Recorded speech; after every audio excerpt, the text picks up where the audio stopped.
Beck knows, and I think Gene knows, and I don't know if you're a shooter or not. If I had a legal Glock 9mm, 45 caliber handgun that only holds 10 rounds, I can have 4 magazines with 40 bullets, and I can change those magazines before you get off the floor. You're not going to, after I fire 10 shots at you, you're not going to come at me. You're going to run. And I'm going to have a cigarette, reload, scratch my head, and fire the second one. That is not an argument, by the way, in favor. It's not that 30 round or 100 round magazine turn me on, or that I think these are, something important to possess. It's just that it's a waste of time for those of us who believe in gun control to get hung up on what sort of weaponry we're talking about and telling people, and also just from a political point of view, it's a mistake. You're alienating people who own guns, who might be sympathetic to you, and you drive them into the arms of the NRA when you stigmatize them for possessing guns. And that's certainly not my intention or my language. We have never tried to take weapons away from anybody who legally owns them or has passed the background check. That is not anything we have done to do, and that's we shouldn't try to characterize one another based on something that we didn't do here. So I just want to. But that's my point, because there is a characterization right now in the debate that people who own what are called assault weapons, and most people don't know the difference between assault weapons, semi-automatic weapons, and automatic weapons, which there's a certain overlap, but there's differences. They're told that they don't need them, and that there's something, and it implies that there's something funky about them, because they're neither good for hunting or for self-defense. That's true, but a Cadillac SUV really isn't necessary to drive around the city. You only need 75 horsepower. But it's not going around killing people. Well, actually, they do.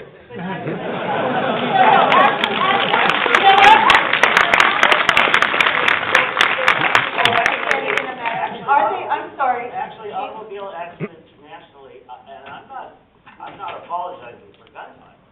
Automobile accidents nationally do kill about the same number of people that they could take out. And if you drove a car that weighed 900 pounds instead of 5,800. Chief Beck, let me ask you a question if I can. I'd like to know a little bit more from your perspective, to the extent that Los Angeles has a gun problem.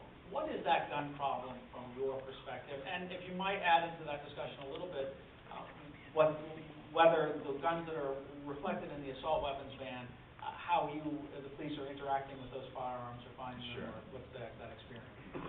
Well, national statistics are always interesting, but most of you live in Los Angeles. And in Los Angeles, you are 3 times more likely to be killed by a gun than you are an automobile accident, without a question. In Los Angeles last year, we had 298 homicides. 80% of them were the result of gun violence. About 1,200 people were shot in Los Angeles last year, a little under 1,200 people. Now, we've made a lot of progress. In 2005, it was 2,400 people that were shot and 500 people that were murdered. So while we make progress, we still suffer a level of gun violence that is far too common. Now, on to your other question about the assault weapons and their role in all of this. And I understand that the difference between assault weapons and sporting weapons, and I know why it's always difficult to write laws that are going to be reviewed by clever machinists who work around those laws.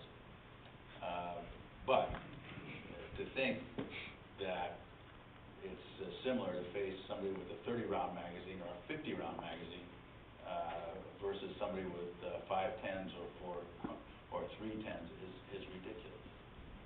There is no comparison, and this is from somebody that's done it.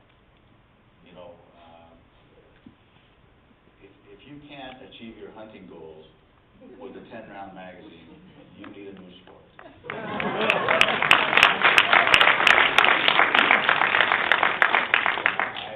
I agree that usually our quote-unquote assault weapons bans are clumsily written and easily worked around, and so that needs to be fixed.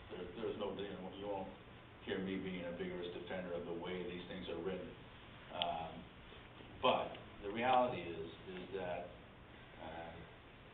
anytime, particularly law enforcement, has to face an individual that has high-powered, high-capacity, rapid-firing weapons, it is a huge disadvantage. And we saw it 2 weeks ago. We had 2 Los Angeles police officers that barely escaped being murdered. Took over 30 rounds from one of those 30-round magazines through the windshield of their police car. The only reason they weren't killed is because the suspect, and I won't use his name, fumbled in his exchange to the second 30-round magazine.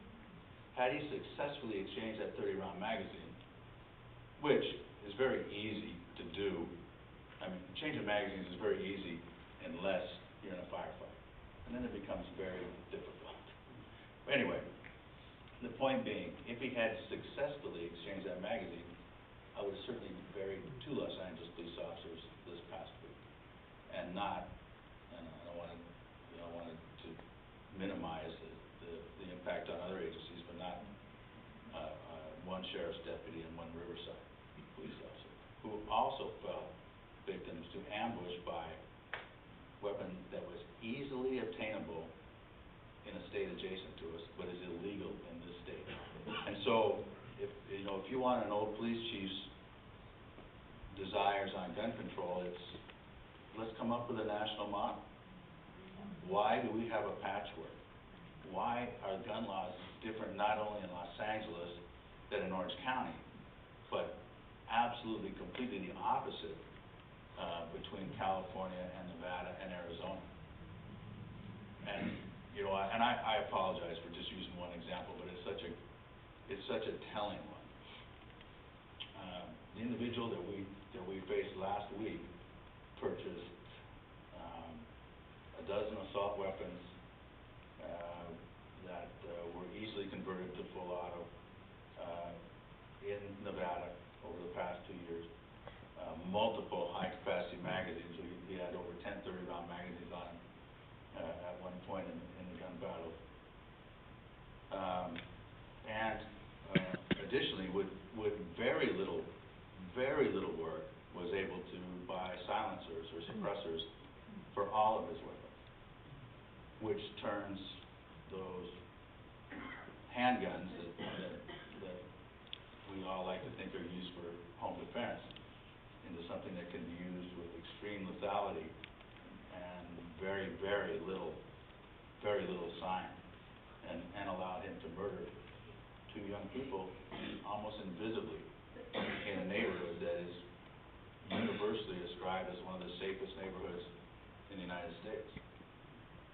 Chief, can I ask you, so the chief has said, you don't need more than 10 rounds of ammunition to defend yourself or to go hunting. I'm not sure that you would agree with that statement. Well, first of all, the Second Amendment has nothing to do with hunting, unless you're a politician who's actually going to come to plan, and it might.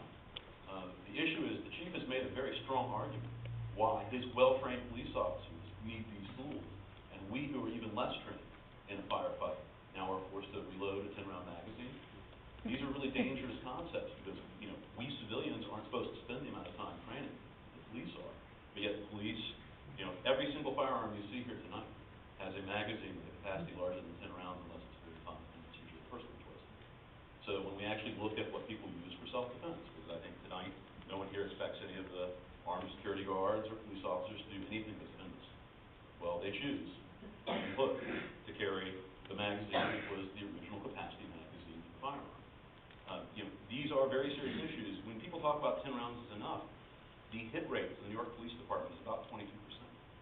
So please, please, please don't face more than one attacker. And do not take your gun safety or your lethal situation because in Atlanta, a woman emptied a revolver into a man who had chased her and her children into her attic. He got up, she hit him with 5 out of 6 rounds in the upper chest and head. Got up, got in his car, drove about a half mile, got out, stumbled a few more blocks, was finally apprehended.